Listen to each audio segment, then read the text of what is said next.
除了和声以外，就是一些音阶。那个音阶你要弹得干净，就是注意它的那个触键，你触键不能比那个指头还要快的速度哈，因为那个触键要分得很清楚。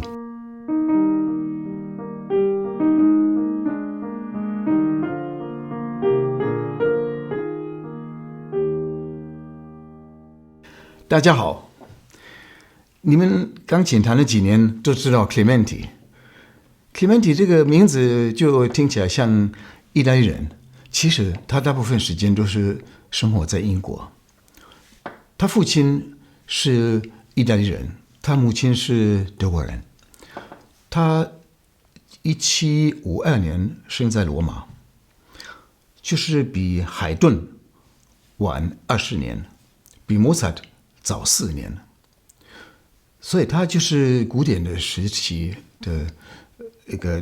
个音乐家，就是所有的那个古典的时代，他都经过。他活到1832年啊，整整80年了。我不知道还有没有其他的音乐家能活这么久，所以他都认识，大家都认识他，贝多芬啊、海顿啊、莫扎特、肖邦啊、门德尔松都认识。后来那个李斯特跑到英国去找他，所以那个他的生平很有意思。就小时候就很早就发现他的天分，学了大键琴，学了广风琴。9岁的时候已经有一个音乐的这个职位，弹管风琴。10几岁的时候，好像14岁的时候，有一个英国人啊，碰到他，就觉得哇，那个天分那么高的小男生，把他带到英国去，先得到他爸爸的批准，然后带到英国去，希望他把英国的这个音乐社会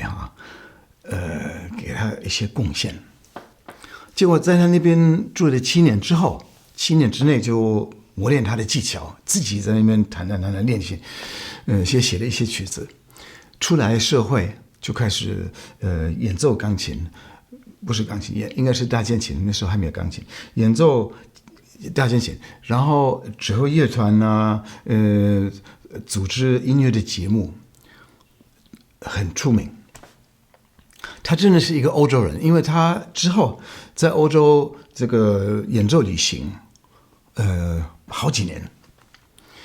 他不只是在演奏旅行，他也是推销他的乐器，因为他也是后来自己拥有一个这个做那个钢琴的一个厂。所以他应该算是非常成功的一个人，所以可能是因为这样子，他的音乐就听起来很快乐。小奏鸣曲啊，它主要是6首，就是36号那个作品号码36写了6首，他总共好像写了24首，都很有名，但是前面6首是我们知道的最清楚。今天有一点阴天，我弹这个小奏鸣曲，看看心情会不会好一点呢？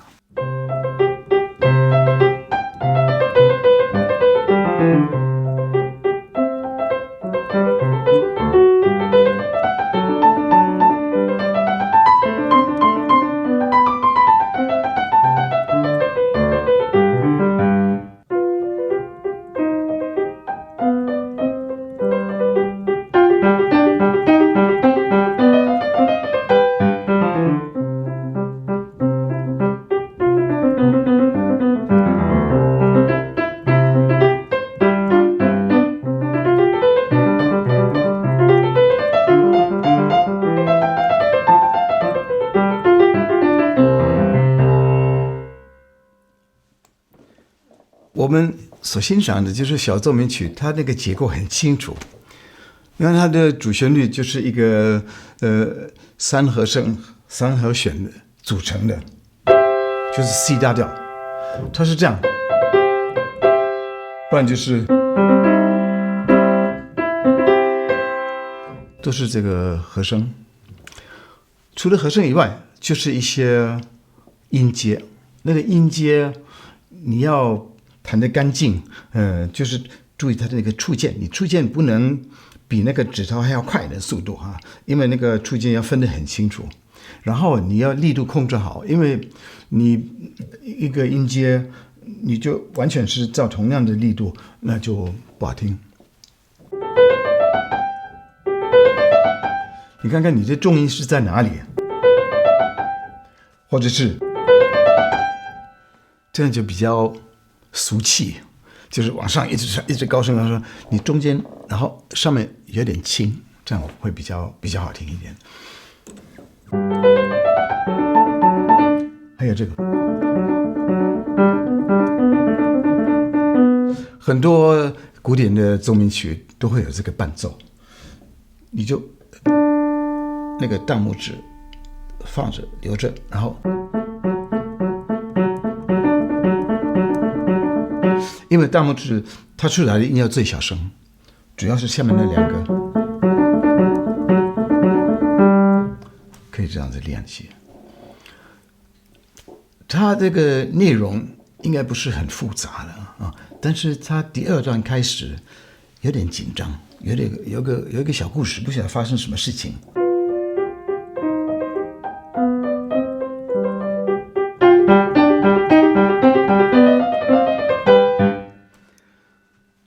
所以不是很平凡的，不是那个内容不是很空虚，所以还是有表现的机会。所以第一个就是说，先了解那个和声，那个调子，然后那个音阶要弹得干净，然后分段，音阶的分段也很重要。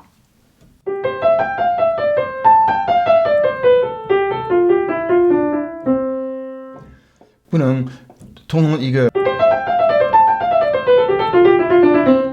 这样就不好听，就很机器化啊。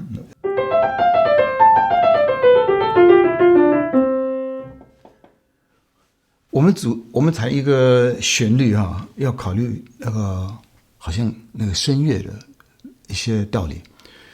你音越上面，你的需要的张力越大，跟那个木管乐器也是一样，你要有一个张力。所以我们弹音阶，搞上面的音要好像抓准一点啊。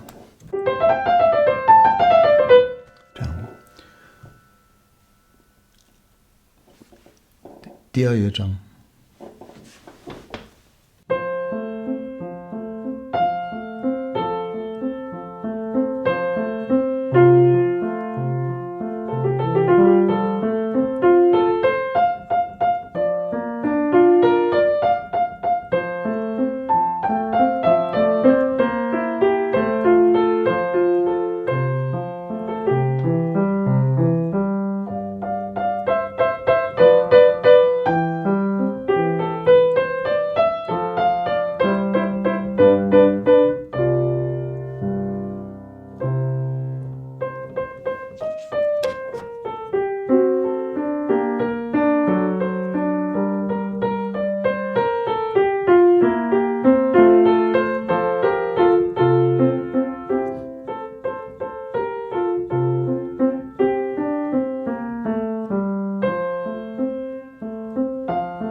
第二乐章的挑战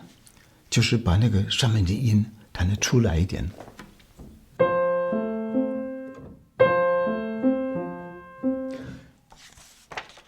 它一定要维持到最后的，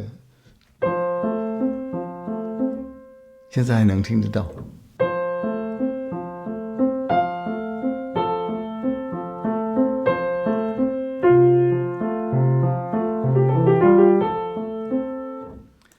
好像上面的不是你在弹，而是小提琴在拉，或者是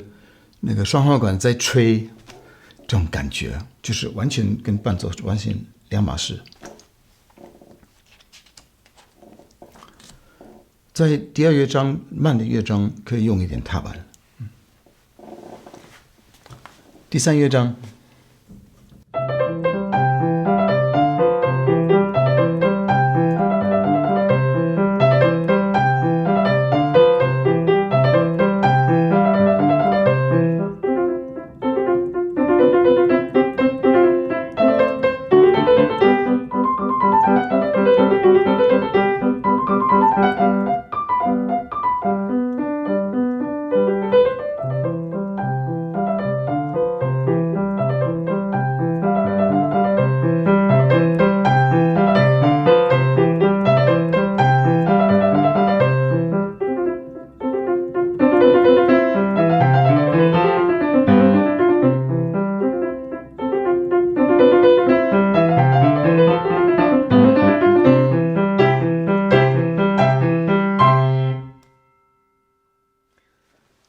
这个乐章非常活泼，非常热闹，也是左手那个伴奏不要太大声，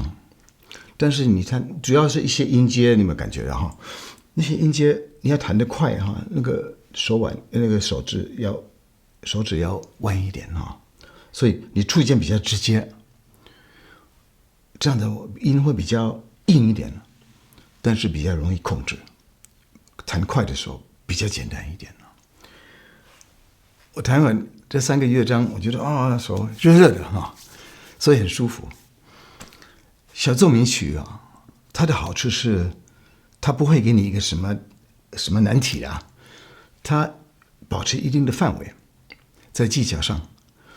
它不会说你弹到一段像有时候在贝多芬、莫扎都会出现这个问题，你弹到一段你就